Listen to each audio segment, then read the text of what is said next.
I used to think dead bedrooms happened to other people. Couples who stopped trying. Couples who secretly hated each other. Couples who were already halfway out the door. Not us. For almost 8 years, Ava and I had something steady. Not explosive. Not movie-level passion. But warm. Familiar. Real. We touched each other in the kitchen. We kissed without thinking about it. We didn't have to schedule intimacy. It just happened. Then, slowly, it stopped happening. At first it was small things. She'd turn away in bed and say she was exhausted. Long day at work, headache, stress. I told myself that's normal. Life gets heavy sometimes. So I didn't push. Weeks passed, then months. Every time I reached for her, there was a gentle rejection. Not cruel, not dramatic, just distant. Not tonight. Can we just sleep? I'm just not in the mood lately. I started to feel stupid for wanting her, like I was asking for too much.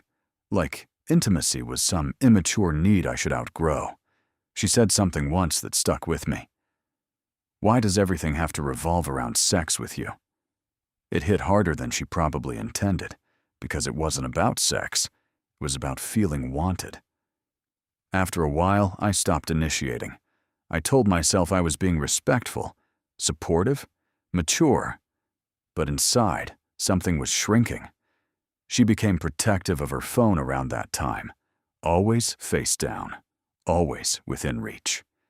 She started taking it into the bathroom, said it was work emails. I believed her. Or maybe I just didn't want to see what was happening. One night, I tried to talk about it calmly. "Do you still feel attracted to me?" I asked. She laughed nervously. "Of course I do. Why would you even ask that?"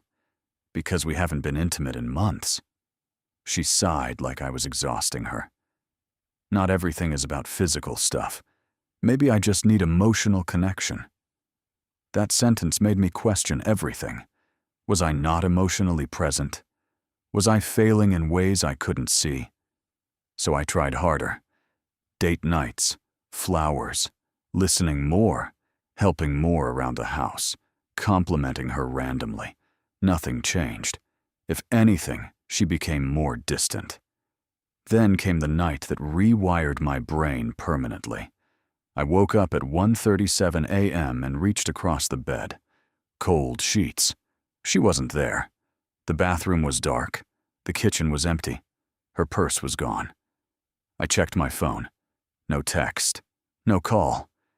We shared location, mostly for safety. Neither of us thought twice about it before. I opened the app, half expecting to see her at a 24-hour pharmacy or gas station. Instead, I saw her parked across town, at a residential address, a house I recognized immediately. Daniel's house, my closest friend. The guy who helped me move into this place. The guy who stood next to me at my wedding. I stared at the map for 5 straight minutes, waiting for the dot to move. It didn't.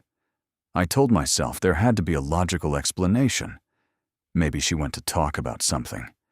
Maybe he was going through something. Maybe it was random. But at 2 a.m., without telling me? And then something clicked in my memory. 3 months earlier, she mentioned how easy it was to talk to him. How he really listens. At the time, I felt proud of my friend. Now I felt sick. The dot stayed there until 3:08 a.m. When she finally came home, she slipped into bed quietly. I pretended to be asleep. She didn't smell like perfume. She didn't smell like alcohol. She just smelled different. And for the first time in our marriage, I realized something terrifying. Maybe she wasn't rejecting intimacy. Maybe she was just choosing someone else. I didn't confront her the next morning. That surprised me. I always thought if I ever suspected something like this, I'd explode. Demand answers. Force the truth out into the open. But when you're actually living inside the suspicion, you move differently. Carefully. Quietly. Like if you say the wrong thing, you'll lose even the illusion of stability. She walked into the kitchen like nothing happened. made coffee, asked me how I slept. I studied her face for signs. Guilt, anxiety, anything. There was nothing. Just normal. She even brushed her fingers against my arm when she passed me. Casual, familiar, practiced. That small touch hurt more than if she'd been cold, because it meant she could switch roles that easily. All day at work, I replayed the location in my head. The glowing dot sitting at Daniel's house at 2 in the morning. I tried to rationalize it. Maybe he needed advice. Maybe they were talking about something serious. Maybe she didn't tell me because she knew I'd misunderstand. But every explanation collapsed under one simple question. Why didn't she just tell me? We never hid things from each other. At least I thought we didn't. 2 nights later, I decided I needed clarity. She announced around 10 that she was exhausted again, kissed me lightly, took her phone and went upstairs. I waited 15 minutes. Then I opened the location app, 10:18 p.m. Her dot moved. 10 minutes later, it settled at the same address, Daniel's house. My stomach tightened, but this time there was no shock, just confirmation. I grabbed my keys without thinking too much about it. If I hesitated, I might talk myself out of it again. The drive felt longer than usual. Every red light felt deliberate, like the universe was giving me time to reconsider. When I turned onto his street, I slowed down. Her car was there, parked cleanly in his driveway, like it belonged. The porch light was off, but there was a warm glow upstairs. I parked down the block, engine off, hands gripping the steering wheel. I didn't storm the house. I didn't knock. I just watched. Because in that moment, I realized something brutal. She hadn't rejected intimacy. She had redirected it. All those conversations about emotional connection suddenly felt manipulative. Every time she told me I was too focused on physical needs, she was already investing that energy somewhere else. It wasn't that she didn't want sex. She didn't want it with me. Around 11:30, the upstairs light dimmed. That was enough. I didn't need details. My mind supplied them anyway. I drove home before she did. When she walked in 40 minutes later, she moved quietly again, assuming I was asleep. But this time, she surprised me. She slid into bed and pressed herself closer than she had in months. Her hand traced my chest slowly. "Are you awake?" she whispered. I pretended to stir. She kissed my shoulder. Not passionate, not hungry. Measured. Almost compensating. And that's when something inside me snapped into focus. This wasn't desire. This was guilt management. She wasn't reconnecting with me. She was balancing accounts, making sure she could still call herself loyal. I lay there, staring into the dark, feeling her breathing even out beside me. For months, I thought I was the one failing, not attractive enough, not attentive enough, too needy. But sitting there, feeling the calculated warmth of her body against mine, I understood something painful. The problem wasn't our sex life. The problem was that I was the only one still in the marriage. And I finally stopped wondering if I was crazy. I started wondering how long it had really been going on. Once suspicion turns into certainty, something strange happens. You stop reacting emotionally. You start observing. I didn't confront her. Not yet. I needed something solid. Not because I wanted revenge. Not even because I wanted a dramatic confession. I needed proof, so my brain would finally stop trying to protect her. Over the next week, I paid attention to everything. She angled her phone away from me when she texted, started using Face ID more deliberately, took calls outside because the signal was better. She also became nicer. That was the part that disturbed me most. She'd ask how my day was and actually listen. She'd sit closer on the couch. She even initiated sex once. For the first time in 6 months. It should have made me feel relieved. Instead, it felt transactional. like she was stabilizing her home life while investing emotionally somewhere else. One afternoon, she left her laptop open on the dining table when she ran to the store. I wasn't planning to snoop. I really wasn't. But then a notification appeared in the corner of the screen. "Daniel, I can still smell you on my sheets." My body went cold. My hands moved before my conscience could argue. I opened the message thread. It wasn't just physical. That's what shattered me. It wasn't late-night impulses or drunk mistakes. It was 6 months of conversation. 6 months of inside jokes. 6 months of emotional intimacy layered with secrecy. I scrolled back. The first messages were harmless. Memes. Casual banter. Then it shifted. She started venting about me. "She doesn't feel desired at home," he wrote once. Her reply, "It's complicated. He makes everything about sex." I felt my jaw tighten. That wasn't true. I had begged for emotional clarity, for connection, for understanding. But in their private narrative, I was reduced to insecurity and pressure. She told him she felt seen by him, that he understood her without expectations. Without expectations. Like wanting closeness from your spouse is unreasonable.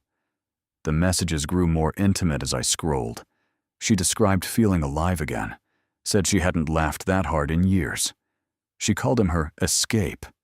That word hurt more than any explicit detail could have.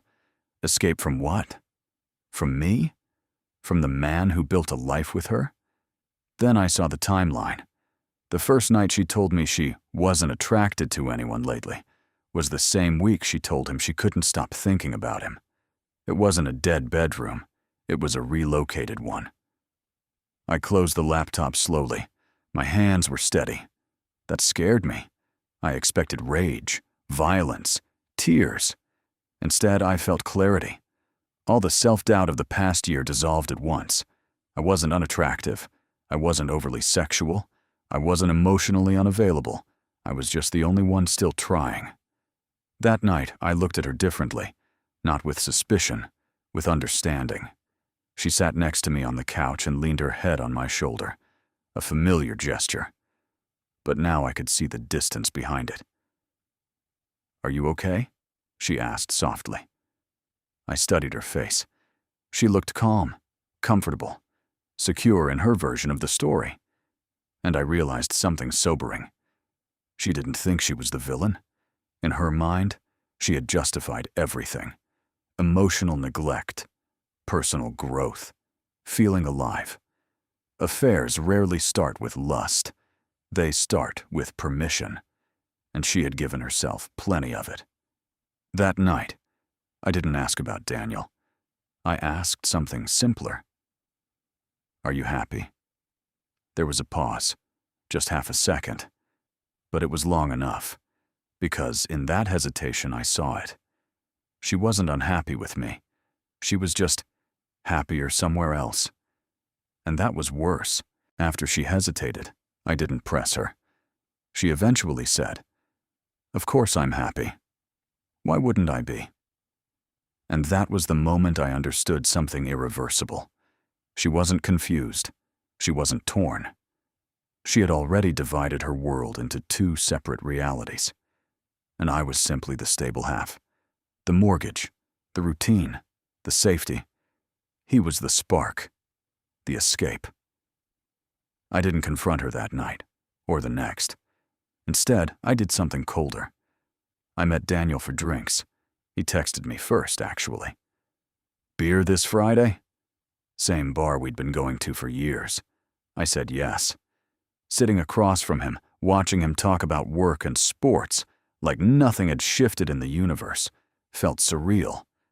I studied him the way I had studied her, looking for cracks. There weren't any. That's what struck me. He wasn't nervous. He wasn't guarded. He was comfortable. Because in his mind, he wasn't stealing anything. He was upgrading. At one point he said, "You ever feel like relationships just lose that spark?" He laughed after saying it. I didn't. I realized then that neither of them saw this as betrayal in the dramatic sense. They saw it as evolution, growth, chemistry. I finished my drink slowly. Yeah, I said. Sometimes they do. And I meant something completely different than he did. That weekend, I gathered everything. Screenshots, dates, location history, messages. Not to expose them publicly, just to remove any possibility of gaslighting. On Monday morning, I placed a folder on the kitchen counter. Divorce papers underneath it. No dramatic speech, no yelling. When she came downstairs, she saw it immediately. "What's this?" she asked. Her voice was steady at first, until she opened the folder. I watched the color drain from her face in real time. The confidence cracked. The narrative collapsed. "This isn't what you think," she said automatically. It almost made me laugh, because it was exactly what I thought. For months, she made me question my instincts, my needs, my worth. Now there was no room for interpretation.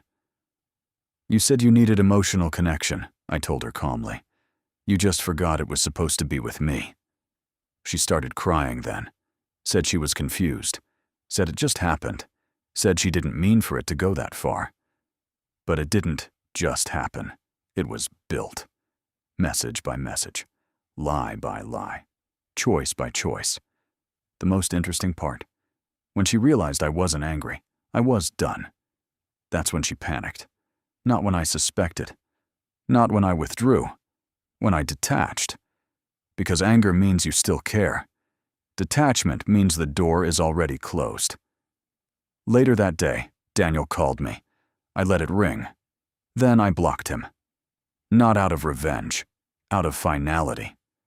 People always assume infidelity destroys you instantly. For me, it was slower. It was the months of self-doubt, the feeling of being undesirable in your own marriage, the quiet rejection that makes you question your masculinity. But walking away? That felt different. It felt clean. Because here's the truth I didn't understand before all of this. A dead bedroom isn't always about sex. Sometimes it's about someone slowly relocating their desire. And once they've moved it, you're just sleeping in an empty room.